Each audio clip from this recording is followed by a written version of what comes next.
This is the story of a staggering moral contradiction. In less than 4 years, what began as a noble, global crusade to protect a young family from the predatory glare of the media has morphed into something entirely different.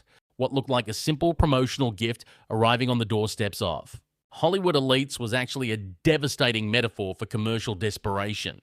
We are looking at a couple who fled a royal empire and fractured a family to shield their children, only to seemingly weaponize those same children to salvage a sinking lifestyle brand. In this video, we are going to unpack exactly how this transformation happened. We will explore the subtle but undeniable shifts in their public strategy, the quiet, uncomfortable alienation of the Hollywood elite, and why the recent handling of their son's 7th birthday exposes a fatal flaw in their master plan. Most importantly, we will examine the deep psychological divide this is creating behind the closed doors of their California estate, and what this quiet internal war means for the future of their highly publicized union. To truly grasp the tragedy of this pivot, we have to step back and remember the immense power of their initial departure. Go back to the spring of 2020. They held the ultimate moral high ground. They stepped away from the most famous family on earth, walking away from titles, taxpayer funding, and guaranteed global prestige. The reason they gave was simple and universally understood. They needed to protect their newborn son. They painted a vivid, highly emotional picture of a father haunted by the tragic loss of his own mother to the relentless pursuit of the press. Determined to break a generational cycle of trauma, the world rallied behind them. They were perceived as modern pioneers, prioritizing mental health boundaries and family over archaic duty and institutional control. They were universally beloved underdogs stepping into a sunlit, fiercely guarded private future. They had the world's empathy in the palm of their hands. But the reality of maintaining a billionaire lifestyle without billionaire resources quickly set in. As the months turned into years, the narrative of victimhood and royal grievance began to yield diminishing returns. The staggering Spotify deal dissolved with executives publicly expressing their frustration. The highly anticipated Netflix productions beyond their initial documentary of complaints failed to materialize in any meaningful cultural way. The golden era of infinite public goodwill evaporated, replaced by a quiet collective exhaustion from the global audience. Furthermore, the Hollywood elite, once eager to align with the rebellious royals, began to distance themselves. Invitations to top-tier events like the Met Gala vanished. A-list celebrities quietly uncoupled from their orbit to avoid the toxic fallout of their endless public feuds with the palace. They were running out of relevance, running out of bridges, and seemingly running out of commercial viability. They needed a new strategy. They needed a product. And so the focus abruptly shifted from being philanthropic global leaders to becoming commercial lifestyle merchants. This brings us to the recent highly scrutinized launch of a new lifestyle brand, culminating in a deeply uncomfortable collision of family and commerce. The timeline of events is critical to understanding the underlying desperation. Just as their son was turning 7, a carefully orchestrated public relations campaign unfolded across social media. Influencers and reality television stars began posting images of promotional packages they had received from the Duchess. Among these items were jars of jam and, more specifically, candles explicitly numbered and named after the birth dates of the 2 young children. What should have been a quiet, sacred family milestone was seamlessly integrated into a corporate product rollout. This is where the ethical collapse becomes impossible to ignore. It is a breathtaking display of hypocrisy. You cannot spend years lecturing the global public on the profound dangers of social media, comparing the online world to a toxic wasteland that farms the minds of children, and then use your own child's birthday to drive internet traffic to a commercial enterprise. It is a staggering exploitation of the very thing they claimed they sacrificed everything to protect. Viewers immediately noticed the jarring juxtaposition. A mother posting stylized, intentionally obscured images of her children on social media, while simultaneously sending out luxury products named after them to generate headlines and clicks. It feels less like sharing a joyful family update and more like fulfilling a quota for brand engagement. The small public details expose the darker truth of this operation. Look at the promotional packages themselves. The overly stylized, almost illegible calligraphy on the notes sent to celebrities feels forced and disconnected. The calculated placement of these items on the social media feeds of reality television royalty, often sandwiched between advertisements for diet, pills, and cosmetics, strips away any remaining royal veneer. It reveals a stark, unforgiving commercial reality. It is no longer about protecting a historical legacy or doing global good. It is about moving inventory, and then there is the strategic, highly cynical use of the royal titles themselves. For years, the institution of the monarchy was framed in their interviews as a toxic, archaic, and emotionally damaging trap. Yet the precise moment the grandfather ascended to the throne, the titles of Prince and Princess were quietly but firmly applied to the children in public press releases. It suggests a deeply calculated understanding that without the royal connection, without the prestige of the institution they claim to despise, the commercial viability of their American brand simply does not exist. They are selling the scent of royalty while simultaneously trying to burn down the castle. This profound moral contradiction brings us to the most devastating psychological element of this entire saga: the undeniable disconnect between what the father genuinely wants and what the mother requires to maintain her relevance. Friends and former insiders have quietly whispered for years that the Duke desires nothing more than true anonymity. His ideal life does not look like a red carpet in Los Angeles. It looks like a quiet existence doing conservation work in Africa or living on a secluded ranch in the American West. He has stated publicly that he wants his children to have a normal childhood, to get muddy to play sports, and to grow up far away from cameras and commerce. He knows firsthand the unique, suffocating misery of being born a product.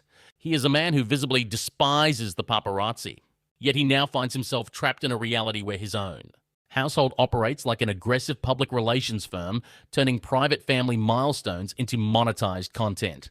And this is where the story reaches a terrifying breaking point. As the commercial pressure mounts and the Hollywood circle continues to shrink, the reliance on the children as a brand anchor is only increasing. The father is watching his absolute worst nightmare unfold in real time. The monetization of childhood, the very trauma he fled a continent to escape, is no longer being inflicted by the ruthless British tabloid press. It is being orchestrated and managed from inside his own home. He is caught in an impossible trap between his absolute devotion to his marriage and the terrifying realization that his children are becoming the exact commercial commodities he fought so desperately to protect them from. And as the push for commercial survival grows more aggressive, a silent but deafening war is brewing behind the heavy gates of Montecito. A moral line has been crossed, and the internal fallout is threatening to tear their carefully constructed world apart. To understand the true weight of the crisis unfolding inside their California estate, we have to look at the subtle silent shifts in their public dynamic. We left off examining the horrifying realization for the Duke that his children are becoming the exact commercial commodities he fled a continent to avoid. But what happens when the fundamental agreement of a marriage, the promise to protect the family from public consumption at all costs, is seemingly violated from the inside? What we are witnessing now is the splintering of a unified front. For years, they operated as an inseparable entity, their hands tightly interlocked against the world. Now a noticeable physical and strategic distance is emerging. We see the Duke undertaking solo charitable endeavours, leaning heavily into his military affiliations and philanthropic roots, appearing visually exhausted but clinging to his original purpose. Meanwhile, the Duchess is aggressively pivoting towards solo commercial ventures, leveraging influencer networks to push domestic products. The brand is no longer a shared crusade, it is fracturing into two entirely different survival strategies.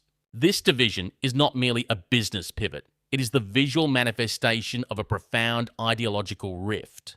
The Duke's narrative has always been rooted in trauma and escape. He has spoken extensively about his reliance on therapy to process the grief of his past.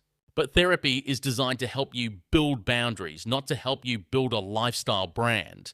When one partner is desperately trying to heal from the spotlight and the other requires the spotlight to sell inventory, the foundation of the relationship becomes incredibly fragile. Observers have noted that his recent appearances lack the fiery protective defiance of their early days in America. Instead, there is a quiet resignation, a man going through the motions of a life he may not fully recognize anymore. He promised his family peace, but peace does not generate revenue. The isolation they have built around themselves is staggering. The estrangement is no longer just about the British monarchy. It is a total 360-degree severing of ties.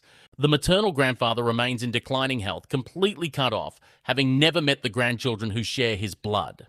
The Hollywood mentors and elite power brokers who initially offered them safe harbor have quietly retreated.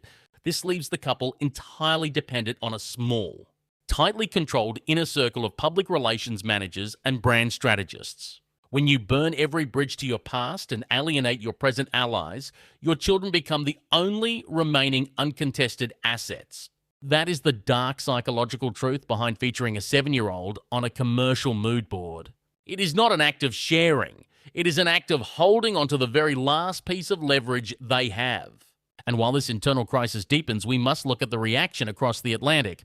The response from the palace has been a masterclass in weaponized restraint. They have not issued furious rebuttals or engaged in a transatlantic war of words. Instead, they have allowed the devastating contrast of reality to do the work for them. While the Duke and Duchess of Sussex resort to sending numbered candles to reality television stars to maintain relevance, the working royal family is projecting an image of quiet, unshakable continuity. The King continues his diplomatic duties with a warm, tactile public presence, and the Princess of Wales handles her return to duty with dignified, measured grace. The palace understands that they do not need to attack. They simply need to stand still and let the staggering commercial desperation of the Sussex brand expose itself. The silence from London is not passive. It is a calculated, devastating spotlight on the ideological collapse of the Montecito enterprise. But why does this specific story, the commercialization of a child's birthday, resonate so deeply with the global audience? It is not merely because of the royal titles or the celebrity gossip. It strikes a nerve because it speaks to a universal human theme.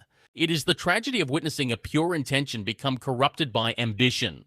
The public was entirely willing to support a father saving his family from the destructive forces of the press. But the public possesses a highly sensitive radar for inauthenticity.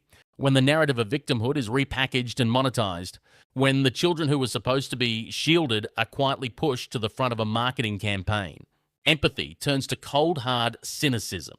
We are watching a moral contradiction play out in real time, and the audience feels betrayed by the very narrative they once championed. This brings us to the most heartbreaking element of this ongoing saga, which is the future of the children themselves.